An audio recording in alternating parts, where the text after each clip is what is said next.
Mumbai metro 3 के car shed को आरे से कांजूरमार्ग ले जाने पर राजनीति तेज होती नजर आ रही है।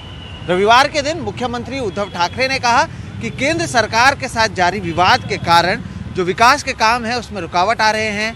साथ ही उन्होंने कहा कि इस कारशेड को आरे से कांजूरमार्ग ले जाने में उनका कोई अहंकार नहीं है। रविवार को महाराष्ट्र की जनता को संबोधित करते हुए मुख्यमंत्री उद्धव ठाकरे ने कांजूरमार्ग में मेट्रो का कारशेड बनाने के मुद्दे पर चर्चा की।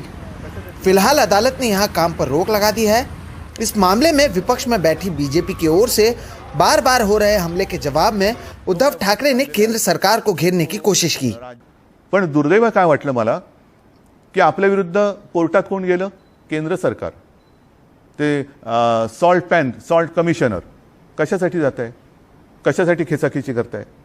मग जर का खेचाखेची करायचीच असेल तर केंद्राचे जे काही प्रकल्प आहेत, बुलेट ट्रेनचा प्रकल्प, ही आपल्या राज्याची हक्काची मोक्याची जागा, म्हणजे ज्याचा उल्लेख कदाचित जगातला सर्वात जास्त महागडा भूखंड अशी होऊ शकेल। बुलेट ट्रेनला विरोध होतोय, त्या शेतकऱ्यांना मी भेटलो। वाढवणला विरोध होतोय, त्या शेतकऱ्यांना मी भेटलो। शेतकऱ्यांना नुसतं अडवून ठेवायचं, त्यांच्यावरती थंड पाण्याचे फवारे मारायचे, असं नाही चालणार। अदालत की ओर से कारशेड के काम पर लगी रोक के बाद महाराष्ट्र सरकार में अब ये चर्चा चल रही है कि बीकेसी में जो जगह बुलेट ट्रेन के लिए रखी गई है उस पर कारशेड बनाया जाए। इशारों में मुख्यमंत्री ने केंद्र सरकार को चेतावनी दे दी कि अगर राज्य सरकार के कामों में बाधा डाली गई तो वो ऐसा भी कर सकते हैं। जो काय वाद चाललेला आहे तो राज्य किंवा जनतेच्या हिताचा नाहीये। तुमची जागा माझी जागा, मग तुमचे प्रकल्प आम्ही अडवायचे, आमचे प्रकल्प तुम्ही अडवायचे, आणि जेव्हा 5 वर्ष पूर्ण होतील तेव्हा काय केलं? काही केलं नाही, आडवाआडवी केली। हा कद्रूपणा आहे। हा कद्रूपणा सोडायला पाहिजे। माझं तर विरोधी पक्षाला एक आवाहन आहे, आज ह्या माध्यमातून करतोय की चला या, आम्ही तुम्हाला ह्याचं श्रेय द्यायला तयार आहोत।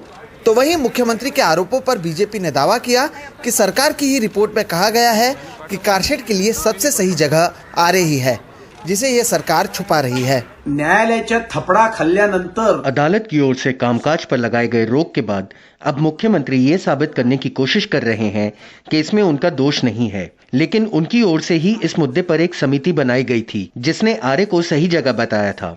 मुख्यमंत्री ने उस रिपोर्ट को क्यों नकारा, ये उन्हें बताना चाहिए।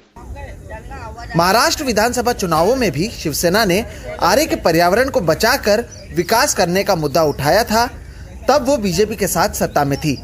अब बीजेपी विपक्ष में है। शिवसेना और बीजेपी के बीच इस राजनीतिक रस्साकशी का असर मुंबई की आम जनता पर पड़ रहा है, जिसका मेट्रो का इंतजार कुछ और साल बढ़ जाएगा। मुंबई से सोहित मिश्रा, एनडीटीवी इंडिया।